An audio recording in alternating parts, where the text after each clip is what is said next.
Hey, good morning. Welcome to your Wednesday training. I am super excited for you to be with us here today. Do you like this fancy background? I just found it, so I thought I'd try it out. Okay, my name is Carrie Postal. I have the privilege of owning Abacus Business Solutions, and we help business owners to know, understand, and trust their numbers. So today we are going to talk about 5 different ways that a highly profitable company chooses what to sell. So I'm going to talk about how you can easily double down on what's working in your business to increase those profits. So let's jump in. So step 1 is focus on your unique strengths and your competitive advantages. What are those strengths and advantages that you have over your competition?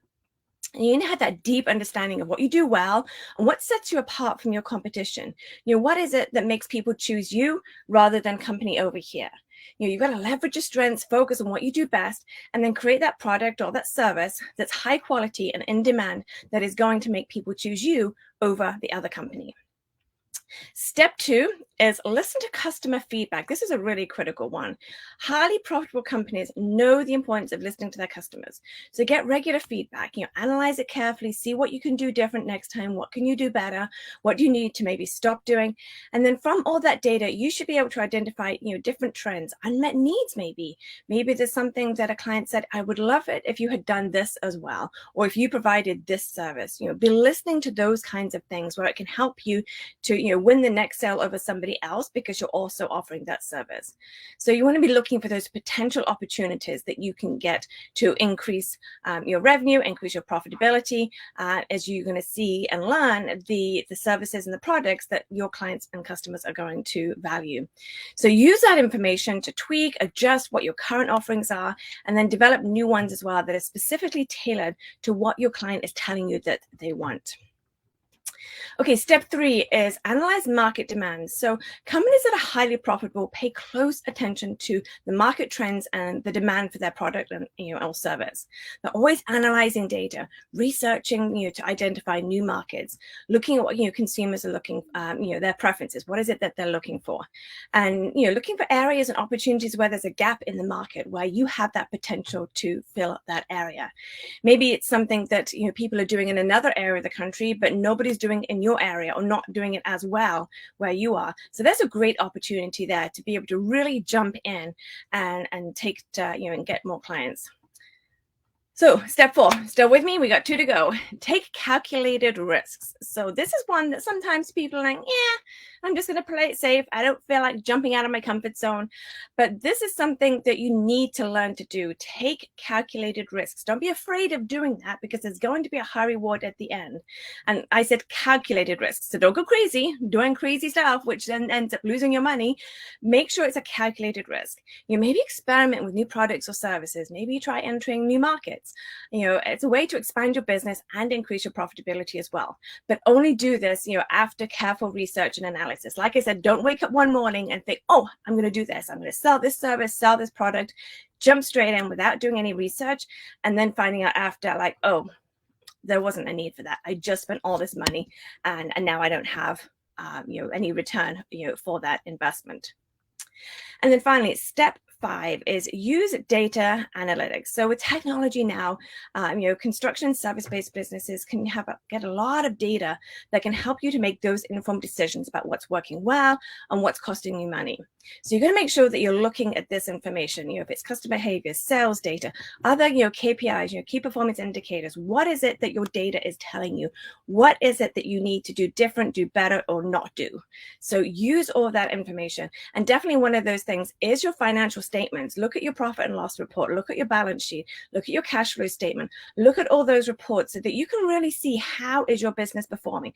What is making sense? What's not making sense? What are the numbers telling you as well as your other research of your market analysis? So make sure you're using that information also.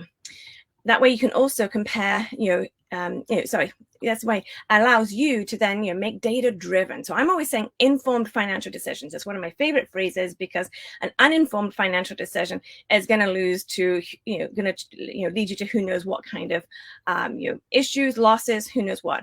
So data driven decisions, informed financial decisions that can lead you to increased profits and long-term success.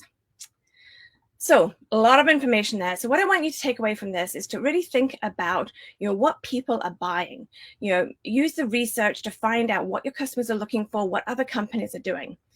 Some companies have special skills or special strengths that make them stand out from your competition. So you want to make sure that you're using that information, whatever it is, and it might be something that you never thought was something that would really set you apart, but it definitely can. So make sure that you are understanding all the data that you get given, whether it's market research analysis, your financial statements, feedback from customers, whatever data you're getting, use that to help you stand out, make you, be one step above your competition.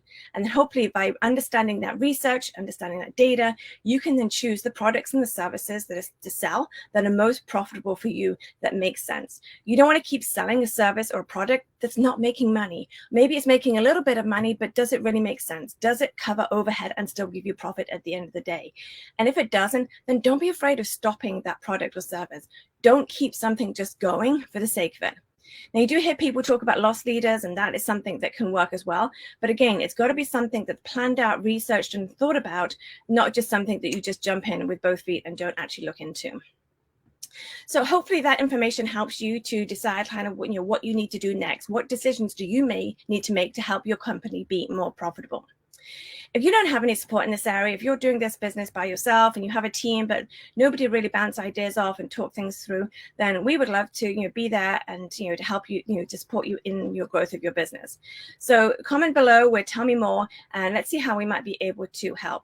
And again, on that accounting and, the Profit First coaching side, if that is something that you need help with and need direction and guidance and someone maybe to take that off your plate, then that's something we can help you with as well. So we love being able to help clients understand their numbers so that they can grow their business, because it makes such a huge difference. Also, if you have a friend or business partner that you think would benefit from listening to this training, then please go ahead and share this with them as well. We would love to be able to help people to be able to really take their business to the next level. So I hope you have a great rest of your day, and thanks for joining us.